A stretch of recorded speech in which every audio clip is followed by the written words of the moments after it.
Durante o meu chá de bebê, meu irmão anunciou que havia sido aceito na PUC-SP, e então eles transformaram a festa na comemoração dele, enquanto eu esfregava glacê do chão. Eu não discuti, mas na manhã seguinte, minha mãe encontrou algo na mesa da cozinha e começou a gritar. Eles dizem que o chá de bebê deve ser uma celebração. Um dia calmo e amoroso, cheio de decorações em tons pastéis, risadas educadas e pessoas suspirando sobre meias minúsculas. Foi isso que imaginei quando passei as últimas 2 semanas planejando. Não uma festa luxuosa, apenas algo acolhedor. Algo meu. Eu paguei a comida com o meu próprio dinheiro. Encomendei o bolo, escolhi as decorações e até limpei a sala de estar para que não cheirasse a comida velha para a viagem nem aos charutos. Do meu pai. Fiz uma playlist de músicas acústicas calmas, do tipo que imaginei que minha filha um dia ouviria para dormir. Pendurei guirlandas de papel na janela sozinha, em pé num banquinho, grávida de 8 meses, porque ninguém se ofereceu para ajudar. E eu fiz tudo pensando que, talvez, por apenas uma tarde, eles ficariam felizes por mim. No começo, parecia que isso poderia realmente acontecer. Alguns parentes apareceram com presentes embrulhados. Minha tia trouxe livros de bebê. Meu primo me deu uma pequena raposa de pelúcia e disse que parecia algo que eu teria carregado quando criança. Pensei que talvez, só talvez, tudo fosse ficar bem. Então, meus pais se levantaram na frente de todos. Minha mãe bateu na taça de vinho com um garfo e pigarreou, sorrindo como se estivesse prestes a anunciar uma gravidez. Vi Henrique pelo canto do olho, mudando de um pé para o outro, tentando não sorrir. Antes de cortarmos o bolo, minha mãe disse com uma voz doce e melosa: "Só queremos compartilhar uma pequena surpresa." Eu conhecia esse tom. Aquele não era o meu momento. Henrique deu um passo à frente, segurando uma carta como se fosse a tocha olímpica. "Eu entrei", ele disse sorrindo. PUC-SP, aceitação total. Todos aplaudiram. Alguém até fez um bambolê. Minha tia engasgou e correu para abraçá-lo. A mesma tia que, apenas 10 minutos antes, estava me dizendo o quão animada estava para conhecer meu bebê. A energia mudou imediatamente. Todos podiam sentir. Como se alguém tivesse aberto uma garrafa rotulada como Notícias Melhores, e todos tivessem ficado embriagados com ela. Meu chá de bebê se transformou em uma festa de aceitação universitária em menos de 5 minutos. Ninguém disse em voz alta, mas não precisava ser dito. A mudança foi física. Cadeiras foram arrastadas em direção ao Henrique, e minha mesa de lanches cuidadosamente arrumada se tornou o buffet de congratulações dele. Meu bolo permaneceu, intocado. Então os amigos dele chegaram. Não os meus, os dele. Uma enxurrada de vozes altas e alunos do ensino médio com mochilas penduradas, entrando como se fossem donos do lugar. Um deles gritou: "Onde é a festa?" E outro já estava com um alto-falante na mão. Música alta, grave que sacudia as janelas e abafava a playlist de músicas calmas que passei 2 horas fazendo. Eu ainda segurava uma xícara de chá de gengibre que alguém havia me entregue, ainda usando a faixa rosa suave que meu primo comprou e que dizia: "Mamãe em breve." Ninguém olhava para mim. Tiraram os presentes da mesa principal para dar espaço às bebidas. Minha mãe me disse, casualmente, que cortaríamos o bolo mais tarde, quando as coisas se acalmassem. Então o bolo foi movido. Alguém colocou uma garrafa de refrigerante ao lado, que tombou, deixando um rastro de efervescência na lateral. Peguei um guardanapo e comecei a enxugá-lo. A cobertura tinha manchado a mesa. Eu me ajoelhei para limpá-la direito, antes que secasse. Enquanto eu estava ajoelhada, grávida de 8 meses, limpando o glacê do chão como se fosse um detalhe irrelevante, alguém passou por cima de mim para abraçar o Henrique. Nem mesmo disseram com licença. Fiquei ali por alguns segundos, apenas agachada no chão, mãos grudentas de cobertura, respirando fundo pelo nariz, enquanto riam e gritavam sobre minha cabeça. Eu podia ouvir Henrique falando sobre visitas ao campus e preferências de dormitório. Minha mãe se gabava dos tutores que contrataram para ajudá-lo a atingir seu potencial. A mesma mãe que me disse, aos 16 anos, que faculdade era uma perda de tempo e que eu deveria simplesmente conseguir um emprego no Mercadão Santa, Luzia. Então eu consegui. Trabalhei em turnos até meus pés doerem.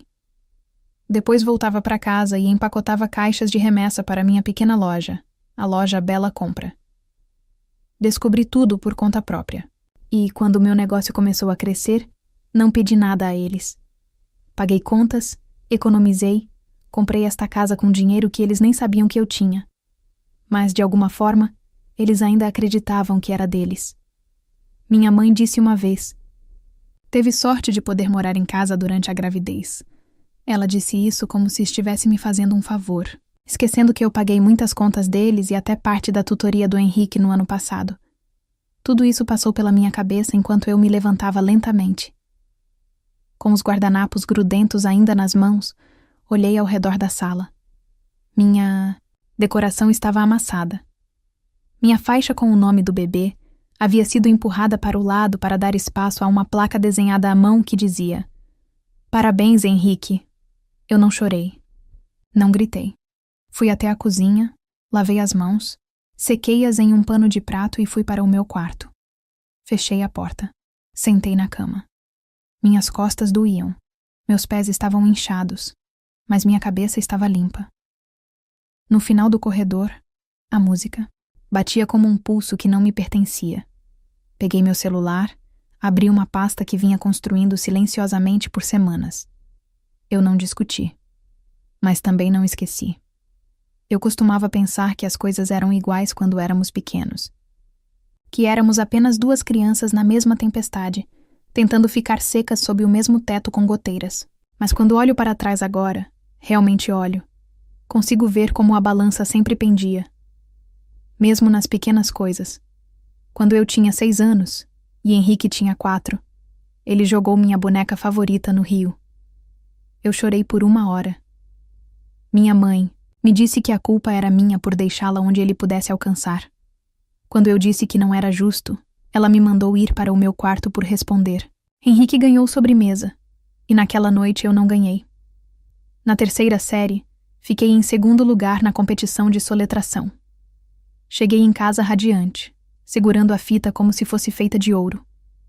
Meu pai olhou para ela e disse: "Só o 2º lugar?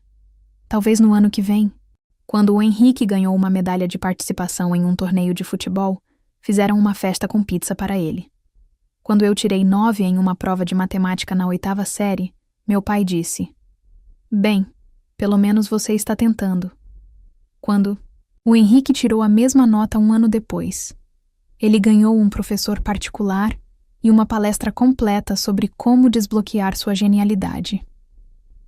Eu era esperada para ajudar em casa, porque eu era mais madura. Eu lavava a louça enquanto o Henrique jogava videogame. Eu limpava a casa enquanto ele era elogiado por lembrar de tirar o lixo 1 vez por semana. Me diziam para ser paciente, para ser grata, para dar o exemplo. Quanto mais velha eu ficava, mais invisível eu me tornava. Quando eu tinha 16 anos e disse que queria fazer faculdade, minha mãe riu. Faculdade? Pra quê? Pra você desperdiçar 4 anos e sair endividada? Ah, querida, melhor arrumar um emprego e começar a economizar. Então eu fiz. Me inscrevi em tudo.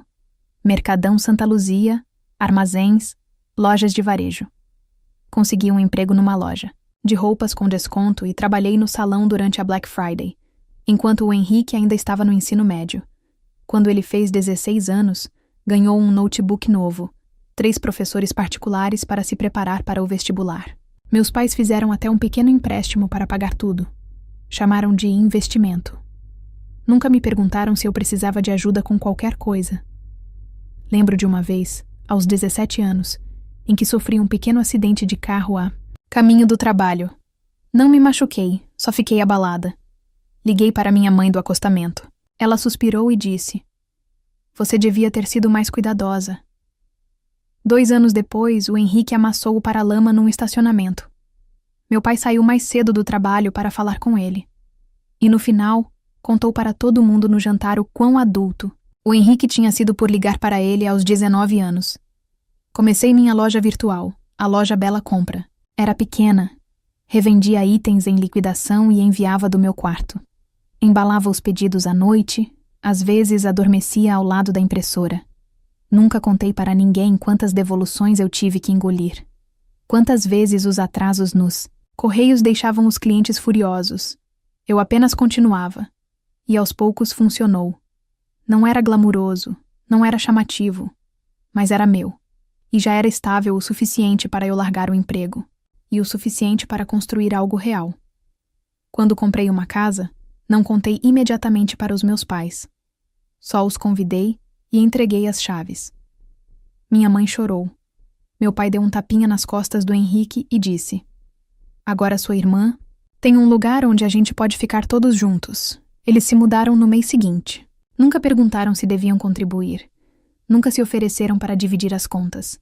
Agiram como se eu estivesse fazendo apenas o que qualquer filha deveria fazer. Deixei passar.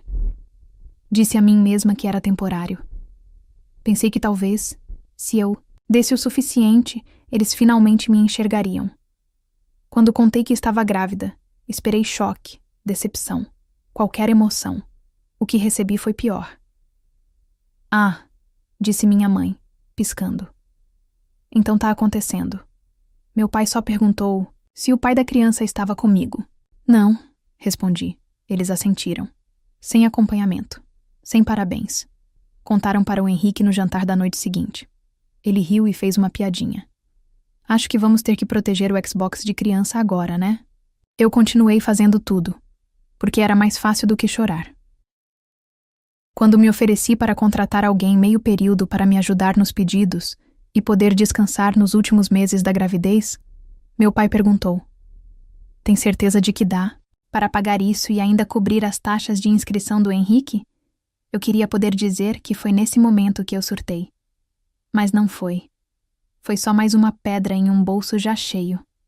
Ainda assim, algo mudou, silenciosamente. Comecei a pesquisar, a perguntar, a me preparar. Porque se eles não iam me proteger, eu tinha que proteger a mim mesma e a minha filha.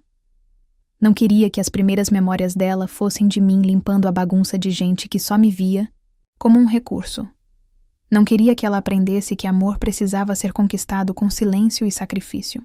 Então continuei sorrindo, ajudando, dizendo: "Claro, sem problemas." Toda vez que alguém me pedia algo, enquanto planejava um chá de bebê que nunca foi realmente meu, aquilo era só mais uma chance para eles receberem, mostrarem, exibirem. Mas também seria a última vez que eu deixaria isso acontecer. Eles só não sabiam ainda. A casa estava silenciosa demais. Aquele tipo de silêncio que não é paz. É o que vem antes. Antes do grito. Antes da quebra. Antes da mudança. Na cozinha, me servi de uma xícara de chá. O chiado suave da chaleira era o único som do mundo. O sol mal havia nascido. Os balcões estavam grudentos de refrigerante derramado. A pia, cheia de pratos sujos de outras pessoas. Eu deixei os avisos cuidadosamente dispostos. Um no centro da mesa, empilhado ordenadamente, com mais 3 embaixo. Cada um com um nome escrito em tinta preta e negrito. O bebê dentro de mim se mexeu enquanto eu me sentava, massageando lentamente a lombar. Meu corpo doía, mas minha mente estava clara. Eu me preparei para esse momento por muito mais tempo do que eles imaginavam. Às 7h02, ouvi o rangido do assoalho no corredor. Chinelos arrastando. Minha mãe, ela entrou na cozinha com um grunhido cansado e congelou no meio do passo quando viu a mesa. Eu não olhei para ela. Não precisava. "O que é isso?" perguntou, a voz ainda grogue. Tomei um gole do chá. Ela pegou a primeira página e começou a ler. Levou só 5 segundos para os olhos se arregalarem, a boca se abrir. "O que é isso aqui, pelo amor de Deus?" Estalou, a voz rasgando o silêncio. Outra pausa. "Raquel, o que é isso?" A caneca na minha mão nem tremeu. Dei outro gole. "Meu." Pai entrou cambaleando de roupão, piscando como se nem tivesse acordado direito. O Roger veio logo depois, bocejando e esfregando os olhos. "O que tá acontecendo?" murmurou meu pai. "Ela tá nos despejando!" gritou minha mãe, balançando o papel no ar como se tivesse pegando fogo. Roger parou de repente. O quê? Ele resmungou. Eu finalmente levantei o olhar. Eu dei 30 dias para vocês. Tá tudo por escrito. Você está brincando? Meu pai disse, dando um passo à frente e pegando uma cópia para si. Isso é uma piada, certo? Isso não pode ser real. O que é isso? Eu enviei as cartas registradas ontem. Respondi calmamente. Elas devem chegar ainda esta tarde. Esta é apenas uma cópia de cortesia. Você está nos expulsando? A voz de Henrique falhou. O que diabos há de errado com você? Estou pegando minha casa de volta. As mãos da minha mãe estavam tremendo. Sua voz falhou pela metade. Depois de tudo que fizemos por você, ela gritou. Você vai fazer isso agora? Quando está prestes a dar à luz? Não, eu disse. Estou fazendo isso porque estou prestes a dar à luz. Henrique bateu a mão na mesa. A pilha de papéis deslizou, espalhando-se pelo chão.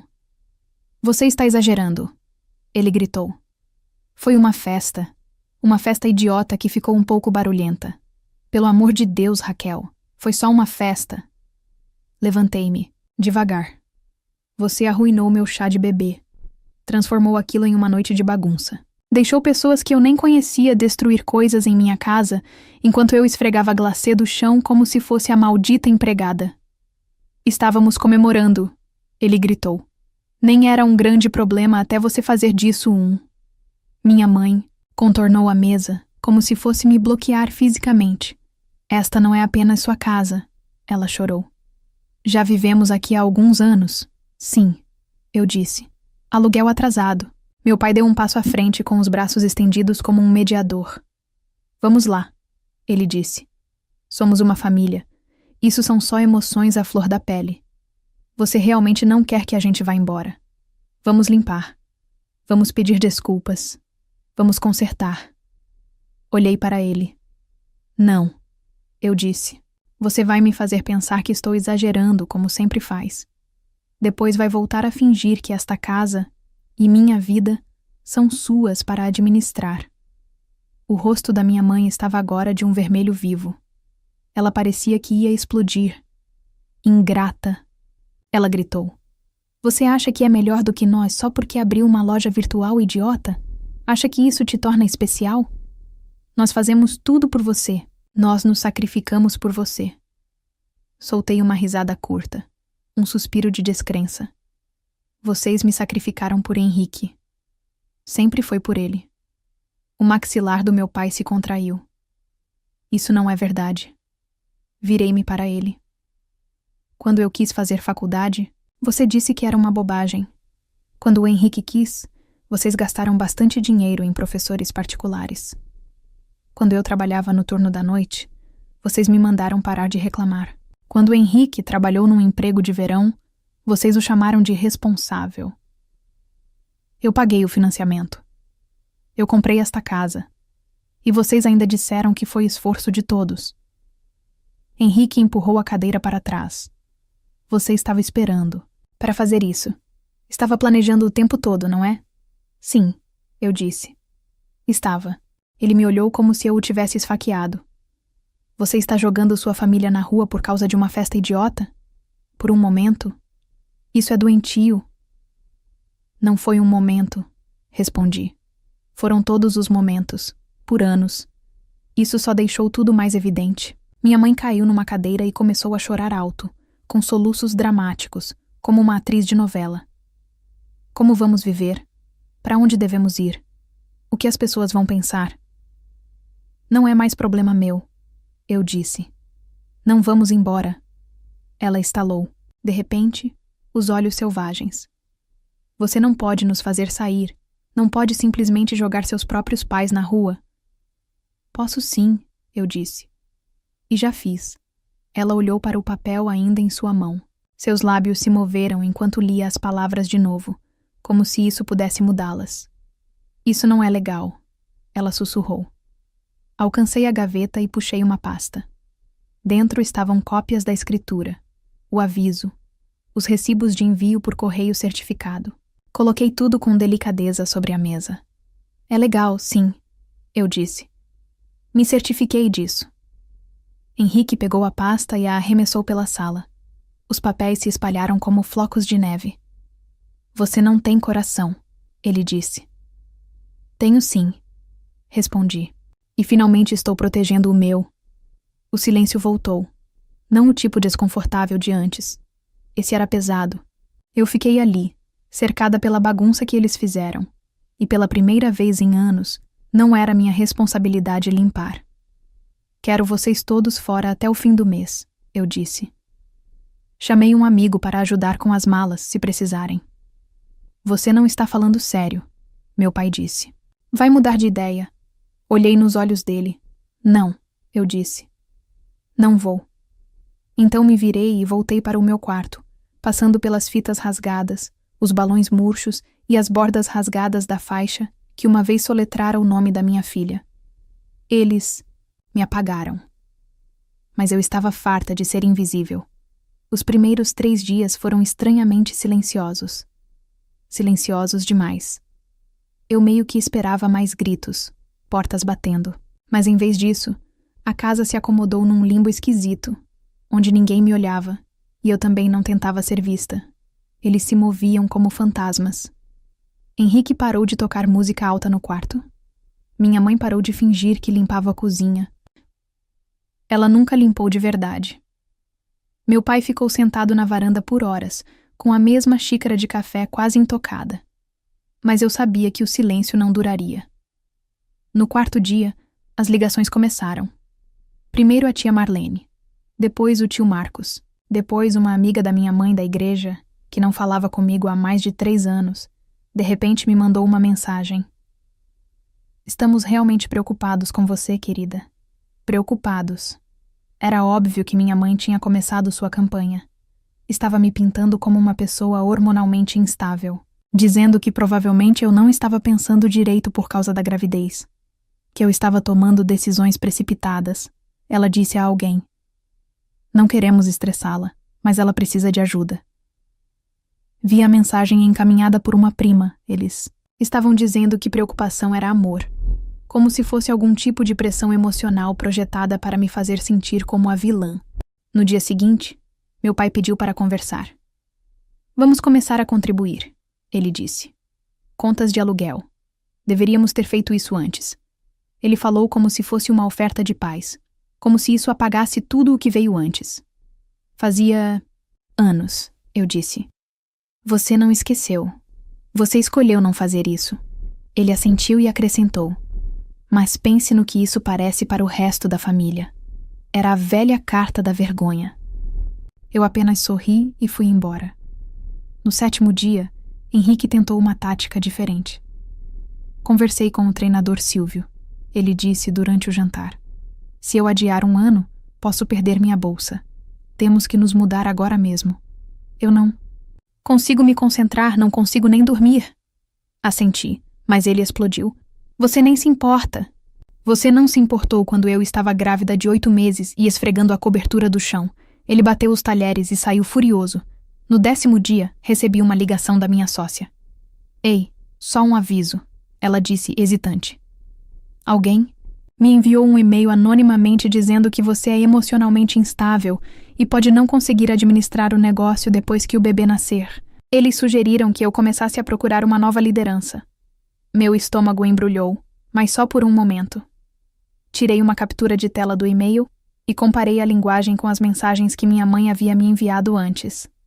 Era idêntica, palavra por palavra. Não respondi. Apenas encaminhei ao meu advogado. No 12º dia, eles pararam de fingir. Minha mãe me encurralou no corredor.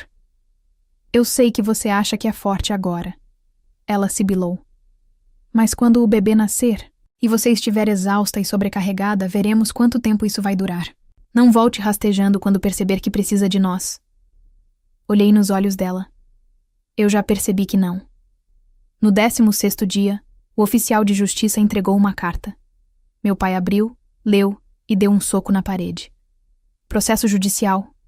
Ele murmurou. Eles esperavam que eu não fosse em frente com o despejo. Esperavam que eu quebrasse, que eu desistisse. Mas os papéis estavam arquivados. A audiência foi marcada. Eu não iria recuar. No 21º dia, eles tentaram a culpa novamente.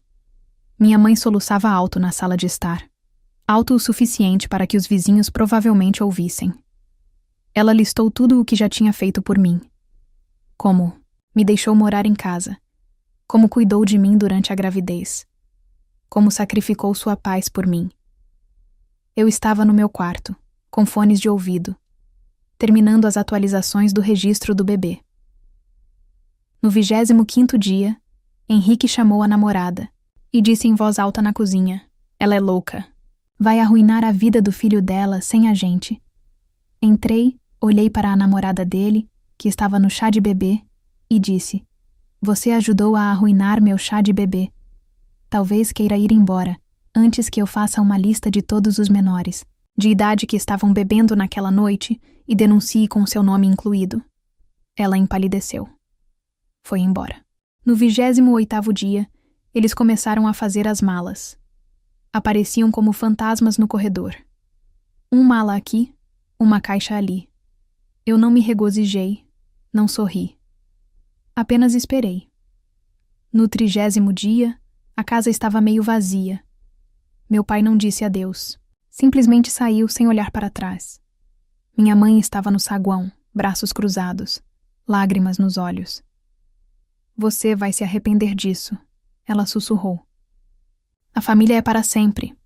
"Concordo", eu disse. "É por isso que estou construindo uma que realmente merece ficar." Henrique foi o último. Ficou parado na porta, mochila pendurada sobre um ombro. "Você tem sorte, sabia? Sem mim, não há mais ninguém para culpar. Acho que finalmente terei um pouco de paz." "Eu também", respondi. Ele revirou os olhos e saiu, fechando a porta atrás de si. Silêncio. Mas não do tipo tenso, nem o carregado. Um tipo diferente. Um tipo pacífico. Fiquei no centro da sala de estar. O quarto parecia maior sem as coisas deles, mais brilhante. Como se a própria casa estivesse prendendo a respiração. Caminhei até o berçário. Abri o armário. Dobrei alguns macacões. Coloquei um cobertor rosa macio no berço. Do lado de fora, o vento movia suavemente as árvores. Sentei, apoiando uma mão na minha barriga, e pela primeira vez na vida, eu me senti segura. Não porque outra pessoa fez isso por mim, mas porque eu fiz. Já se passaram 4 anos. Minha filha começou a pré-escola no mês passado. Usou uma pequena mochila roxa e me disse que ia ensinar todo mundo a desenhar nuvens. Ela é gentil, curiosa e obstinada. Me lembra de mim, só que melhor. O negócio ainda está funcionando. Nunca precisei fechá-lo, nem mesmo durante a fase de recém-nascido. Contratei mais 2 funcionárias, e no ano passado alcançamos 6 dígitos pela primeira vez. Hoje, trabalho menos horas. Não preciso mais me apressar como antes. Finalmente tenho espaço para simplesmente ser. Quanto à minha família, não nos falamos desde que foram embora. Não entrei em contato e eles também não tentaram. Mas alguns outros parentes falam. As pessoas adoram sussurrar em casamentos e funerais. Pelo que ouvi, Henrique desistiu depois do primeiro ano. Não, conseguiu se virar sem alguém limpando a bagunça dele. Meus pais se mudaram para a casa de um dos meus tios, mas isso não durou. Ele aparentemente os expulsou depois de 6 meses. Algo sobre não pagamento de contas e minha mãe sendo um pesadelo, eles não estão bem. E não, eu não me sinto bem com isso.